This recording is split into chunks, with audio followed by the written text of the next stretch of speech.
I'm Kevin Coleman with the Sign-Up Post, and I am at Ohio University Chillicothe with Talon Silverhorn.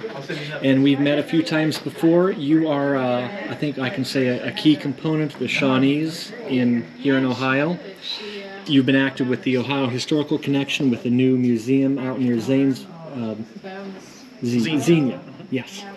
But you were here to give a presentation.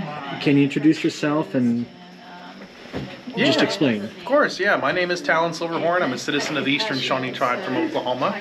And I gave a presentation tonight at Ohio University Chillicothe titled Copper and Maple, talking about our cyclical relationship with the land-based knowledge, and sort of how our culture has evolved over the last 20,000 years or so, going from permaculture to sort of a balanced cultural perspective, agriculture and more human-centric viewpoints, colonization, and then our regenerative practices today getting back to more traditional roots.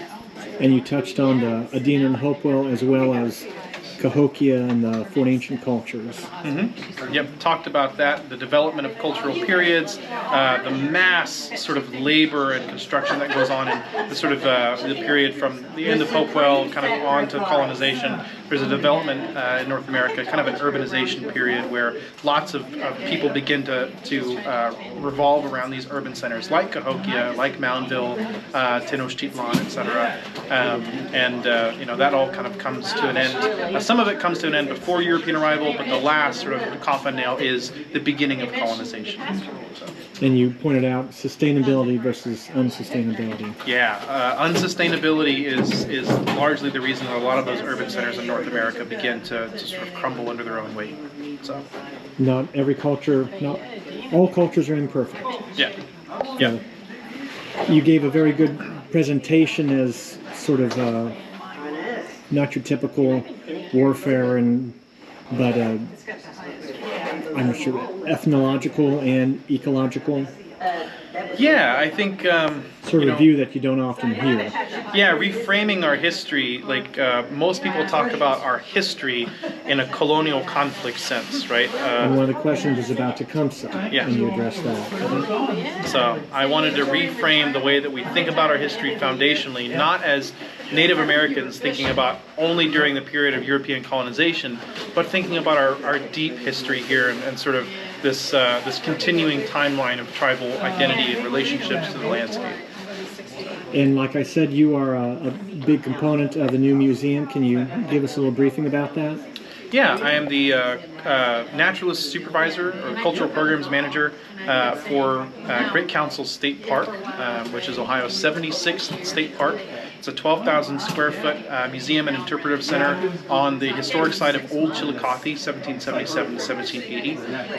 And we protect and preserve that site and interpret the history of Shawnee culture from more than 15,000 years ago up to the modern day there at Great Council. So can we see some semblance of what you spoke here at the museum? Yes, absolutely. You can come to Great Council State Park and see parts of that story of Shawnee people from early archaeology through cultural development, through the 17th and 18th century, and then finally post-removal in Oklahoma.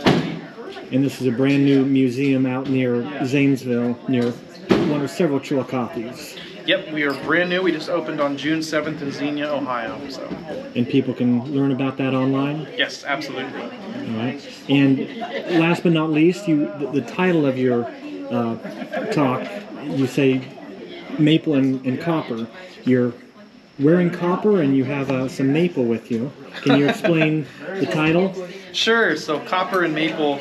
I wanted to sort of reinforce these cyclical relationships that we have in the landscape. You know, maple, the maple sugaring season is one of our key factors in sort of rebuilding our community identity in the warmer parts of the year. So it represents this sort of turning point in after our winning hunter camps, kind of coming back into the community and planting and living communally. And then copper, again, is sort of an ancestral material that's used for sacred things and objects and decoration, but also has a celestial understanding in this cyclical nature of our life and sort of being as a human. So. And you're wearing some recreated? I am, yeah. This is a piece that I made. This is modeled after a Hopewell piece that's on display currently at the Ohio History Center in Columbus.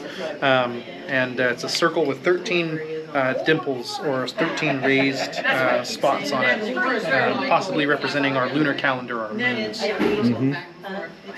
And you named your dog after Maplefield, essentially?